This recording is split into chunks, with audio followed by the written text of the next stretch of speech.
L'Éternel dit à Satan, as-tu remarqué mon serviteur Job? Il n'y a personne comme lui sur la terre. Chapitre 1, verset 8. Aurais-tu dévisé sur mon serviteur Job? Personne comme lui sur la terre.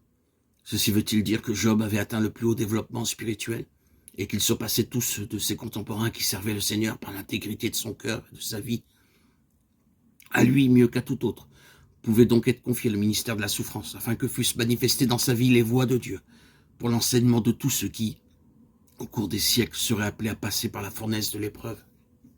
Ainsi, Dieu choisit Job, voulant donner par lui un exemple de ses compassions et de ses miséricordes à ses bien-aimés, lorsqu'il permet que ceux-ci passent par la fournaise afin que leur affliction, qui n'est que pour un temps, produise un poids éternel de gloire. 2 Corinthiens 4, 17. Pour le diable aussi, il n'y avait personne comme Job sur la terre. Job était une cible de choix. Plus que d'autres hommes, il pouvait être dit de lui qu'il ne pouvait vivre ou mourir pour lui-même. Sa chute en eût entraîné bien d'autres. Quoi d'étonnant que le diable eût dévisé sur lui, qu'il eût résolu de le perdre. À la demande de l'Éternel, Satan a répondu, est-ce pour rien que Job craint Dieu? Ironiquement, il jette le doute sur l'intégrité du patriarche. Au jardin d'Éden, c'est sur Dieu que le diable avait jeté le doute dans la pensée d'Ève. Dieu a-t-il réellement dit, vous ne mangerez pas de tous les arbres du jardin? Se servant de la même arme, aujourd'hui encore, il jette le doute sur le service des fidèles témoins du Seigneur, suggérant que leur travail est intéressé. Un amour et un service désintéressés, ce sont la chose que ne peuvent admettre ni le diable, ni ceux qui sont dominés par lui. Satan travaille maintenant à justifier ce qu'il vient d'avancer. Et il continue en disant à l'Éternel, ne l'as-tu pas protégé, lui, sa maison, tout ce qui est à lui? Ou n'as-tu pas fait une haie tout autour de lui, de sa maison, de tout ce qu'il a? Le diable connaissait bien cette haie qu'avait dressée la protection divine autour du patriarche. C'est en vain qu'il avait essayé de la percer.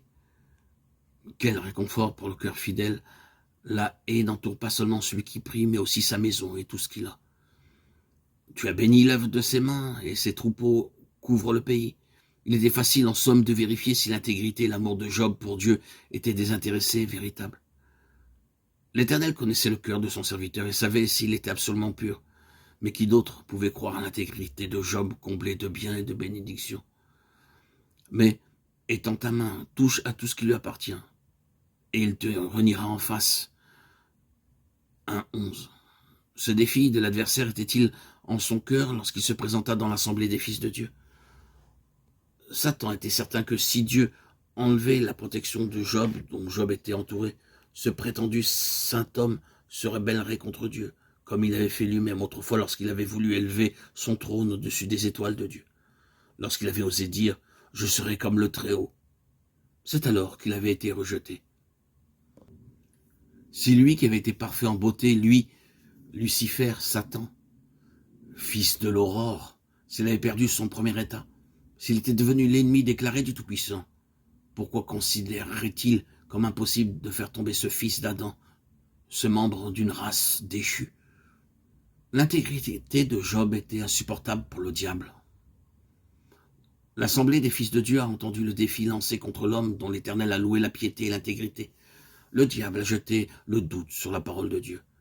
La loyauté de Job sera mise à l'épreuve et les cieux sauront que Dieu peut être aimé et adoré pour lui seul, même par un fils d'Adam. Voici, tout ce qui lui appartient, je te le livre, dit Dieu. Seulement, ne porte pas la main sur lui.